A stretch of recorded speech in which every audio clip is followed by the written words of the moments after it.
Hello, Mopbop Videos here today, and I'm going to be showing you the basics on making a brick film, or a stop-motion Lego video, as I make them. Now, the main question is, what is a brick film? Well, a brick film is a series of subsequent pictures that when run in order at a high speed create an animation, as shown here. Multiple pictures, when they are run together, they make a video, as you can see. Here are the materials you're going to need to make your brick film.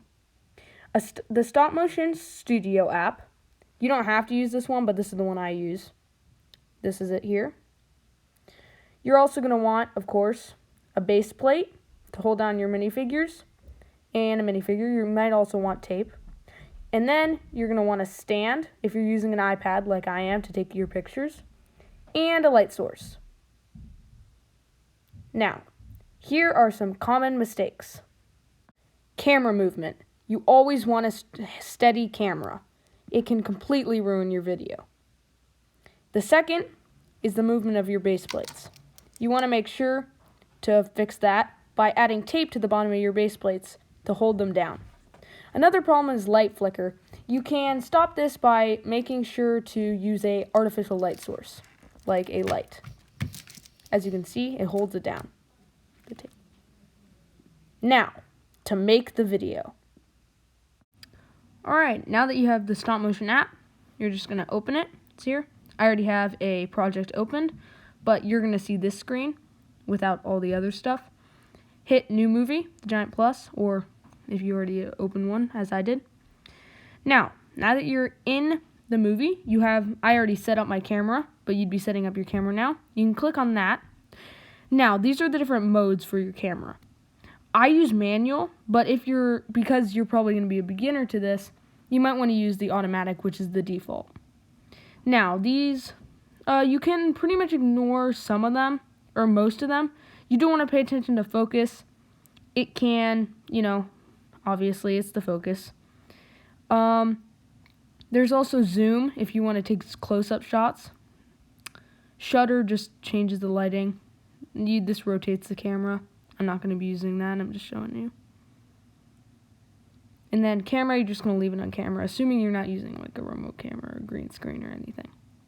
Now, frames per second. This is probably the most important aspect of stop motion. So, it determines how fast your video is going to run based on how many frames it has. For example, I set mine to 15 frames per second, so it will play, or for every 15 frames I have, or pictures, it will be 1 second long. For example, I will need 30 frames to make 2 seconds of film. And then this is the quality. You can just change that. That loops it, but I'm not going to be doing that. Alright, now to start,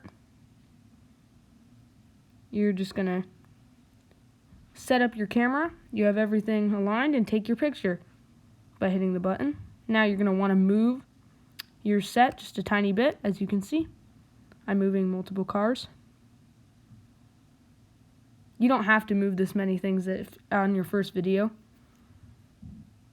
And again, as you can see, stop motion can be quite tedious, but the end result is well worth it, in my opinion.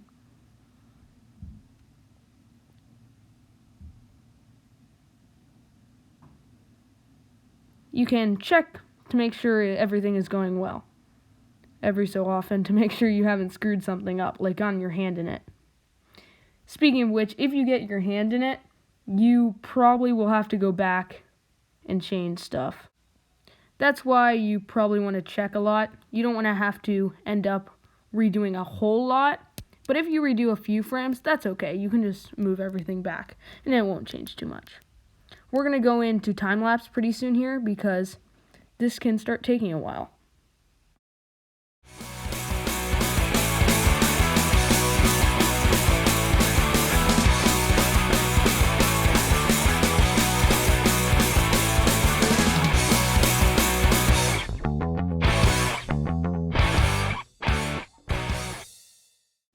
I shortened up a lot of the time-lapse because even it was getting too long.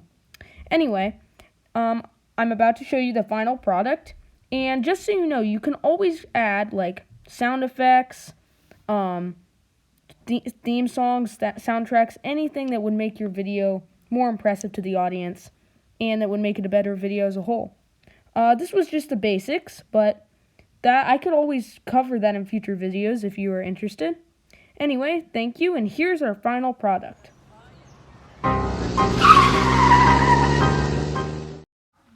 Although that video was pretty short as it was just a test, it goes to show that stop motion can create some pretty cool Lego animations.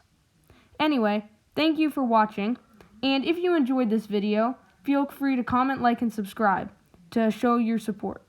Thank you.